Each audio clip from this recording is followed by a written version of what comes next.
What's up guys? Jubilito TV official po at ito na naman po muli ang isang edisyon po ng ating reaction video mga kalingap at kabagis.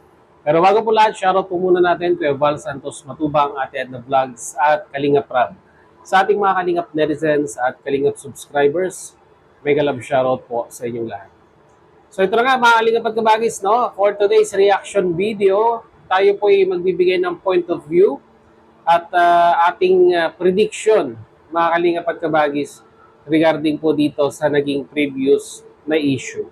Although wala na po tayong babanggitin na pangalan dahil nga po pinagbawalan na po tayo, no, ni Kuya Val Santos Matubang na itapik yung mga individual na ito.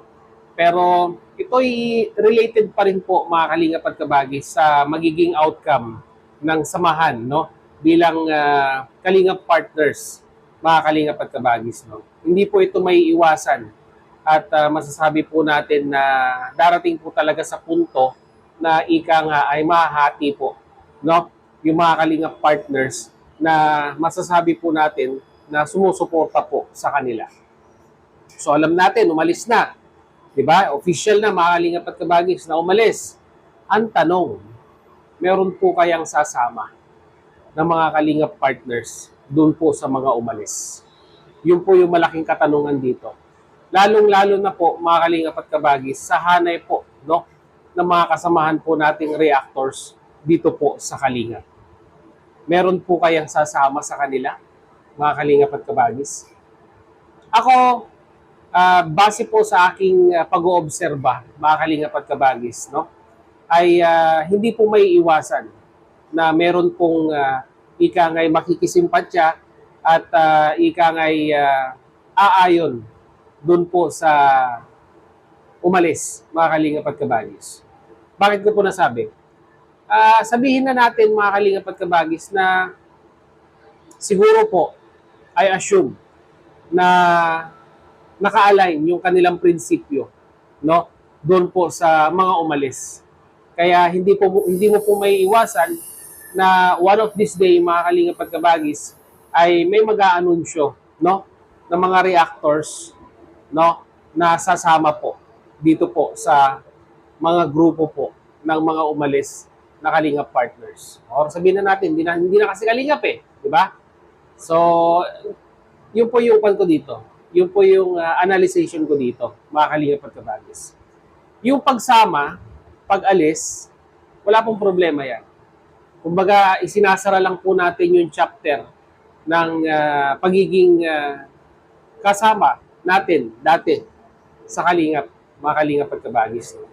At hindi naman po pinagbabawal na ikay sasama o ikay aanib sa mga taong umalis.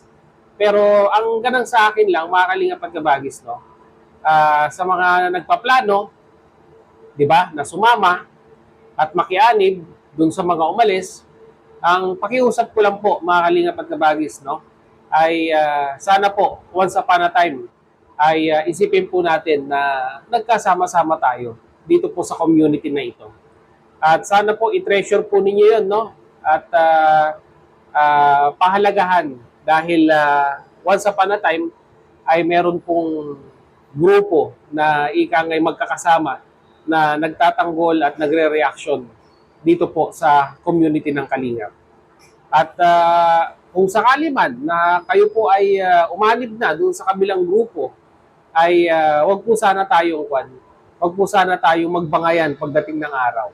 No, wag po sana tayong mag-away-away at ika nga ay magkaroon ng pagkakaiba dahil isa lamang po ang ating pinanggalingan, mga kalingap at kabagis.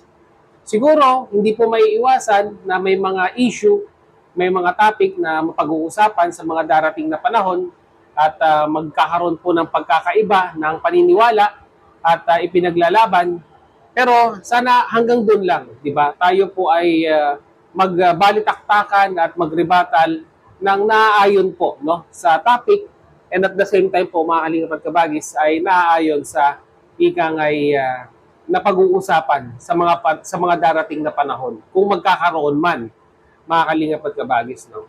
Dahil unang-una sa lahat, kagaya nga po na sinabi ko, once upon a time ay meron tayong pinagsamahan, mga kalingap at kabagis. No? At wag na po nating ika nga ay kwan dito, mga kalingap at kabagis. Wag na nating balik-balikan pa yung mga naging previous na nakaraan, di ba? Mga previous na history. Dahil ika nga ay ito'y pagmumulaan lamang po ng pagbubungkal, no, ng mga naging usap-usapan dito po sa ating community na kinaaniban, no? Wala namang pong wala namang pong pipigil sa atin kung sino man yung gusto po nating suportahan. Ang ganang sa akin lang, no, ay ika nga ay tayo ay mag-e-exit ng maayos. Mag-e-exit tayo ng ika nga ay hindi tayo makikipagbalitaktakan at makikipagbangayan sa mga kasamahan natin na minsan ay nakasama po natin dito po sa community na ito, mga kalingap at kabagis. No? Kasi base po sa mga comment section na nababasa po natin sa mga live streaming, ay di umano, ito'y allegedly lang naman po, mga kalingap at kabagis, na meron po tayong nababasa na may mga reactors daw po na sasama at aanib po doon po sa mga taong umalis, mga kalingap partners, mga ex-kalingap partners na umalis dito po sa community na ito. Uulitin ko po, wala pong masama, no, na sumama, ika nga ay mag-join sa grupong umalis, pero ang ganang sa akin lang ay i-treasure po natin yung ating pinagsamahan at huwag po natin masyadong personalin yung mga topic, mga darating na topic na pwede nating pag-usapan at pwede nating pagbalitaktakan dito po sa social media, mga kalingap at kabagis. Dahil ika nga, once upon a time, ulitin ko po, once upon a time tayo ng once upon a time dito, ay nagkasama-sama tayo, no? Dito po sa community ng Kalingap. At sa mga mag-i-stay na nandito pa rin hanggang dulo, ika nga, ay syempre po, maraming salamat din po, mga kalingap at kabagis. Patunay lamang po na ika nga ay yung suporta ninyo at yung paniniwala ninyo sa community na ito ay hindi po basta-basta ika nga ay mababago, no? Kumbaga talagang mula noon hanggang ngayon, yung pagsuporta ninyo sa Kalingap ay nandito pa rin at hindi ninyo iiwan ang community ng Kalingap, no?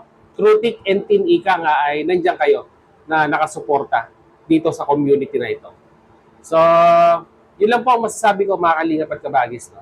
At nating personal po ito, I'm speaking in general, kaya wala po tayong papangalanan, mga kalingap at kabagis. So, yun, hanggang dito na lang. Once again, Jubilito TV Official. As I always say, mga kalingap at kabagis, peace, God first. God bless po. Bye!